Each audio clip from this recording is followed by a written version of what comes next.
Erika Kirk, born Erika Francevy, won Miss USA pageant November 2011 on her 23rd birthday, which qualified her to represent Arizona in the 2012 Miss USA National Competition. Kirk's a honeypot, and I got the proof. Every Saturday, so he would turn his phone off to honor the Sabbath. He would come in, open the junk drawer. Everyone has a junk drawer. Open the junk drawer, said Shabbat Shalom, Shabbat Shalom. Saw that the girl in the ponytail matches the description of Erika Kirk. What percentage would you put that at? Those are really rare eyes. That's 99%. A former military insider has now come forward, stating he is almost completely certain that Erika Kirk was deliberately embedded and connected to covert defense-related missions. What makes this even more alarming is that one of those classified efforts allegedly intersected with senior figures linked to Charlie's group, Tpuza.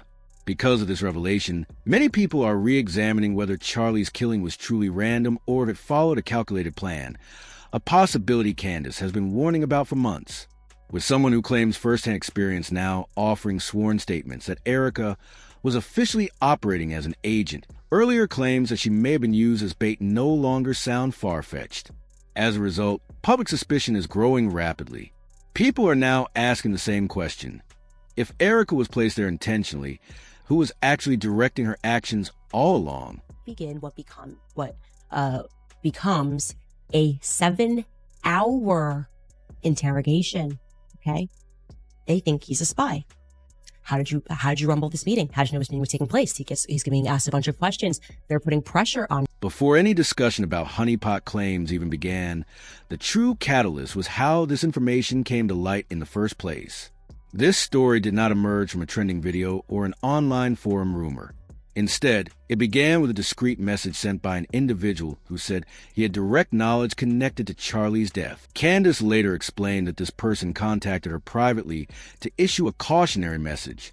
What he claimed to have witnessed, he said, would completely reshape how the public viewed Erika Kirk's involvement and explain why so many details surrounding Charlie's assassination never quite made sense. That alone triggered concern because this individual was not seeking publicity.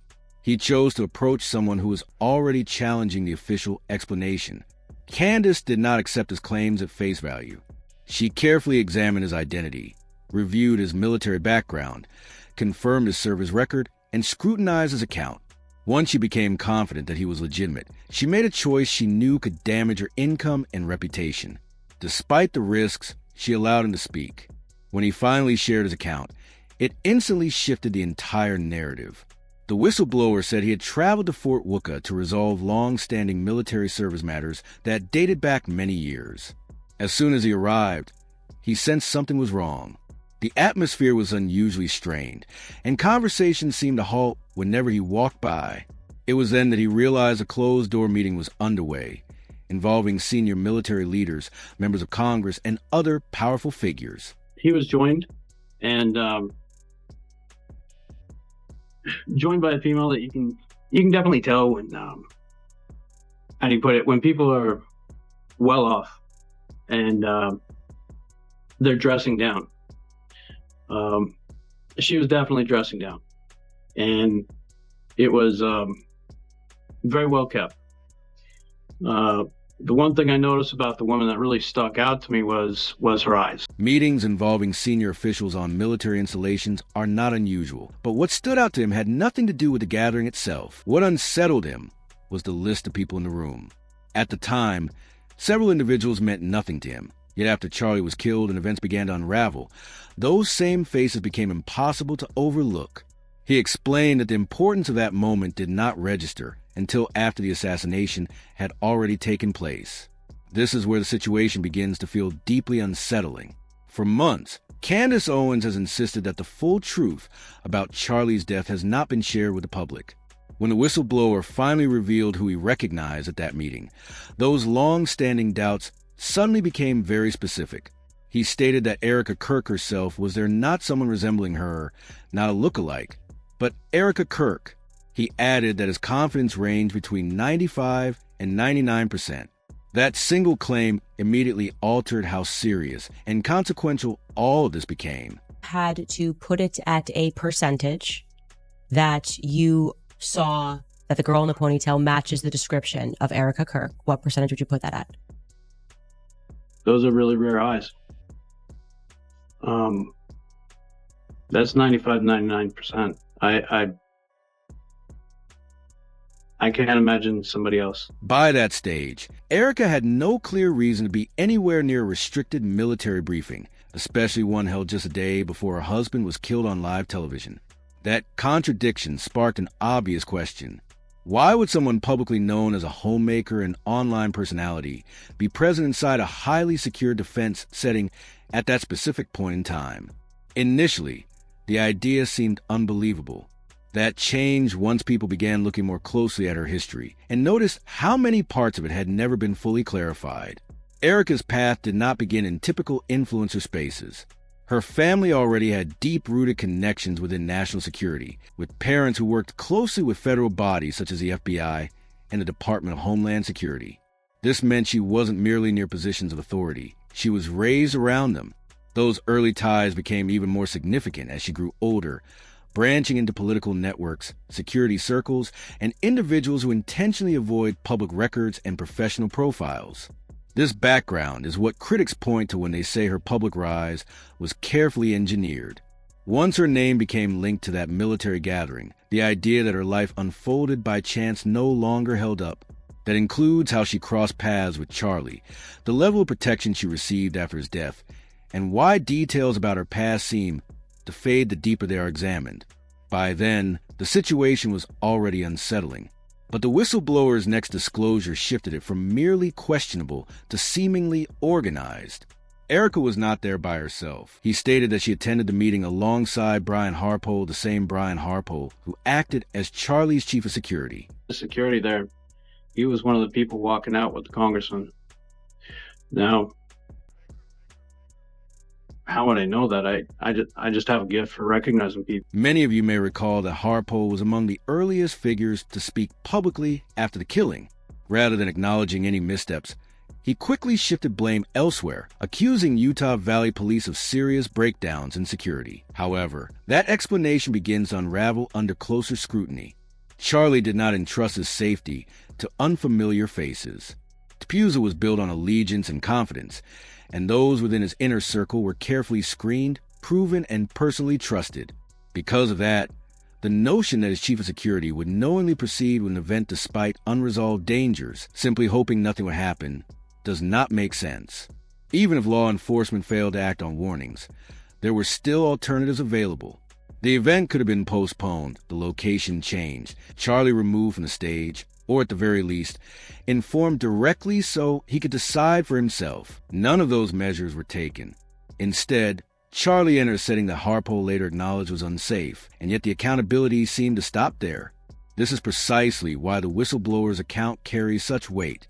If Harpole was present at a secured military gathering alongside Erika the day before the assassination, then his public anger afterward appears less like genuine responsibility and more like an attempt to manage fallout.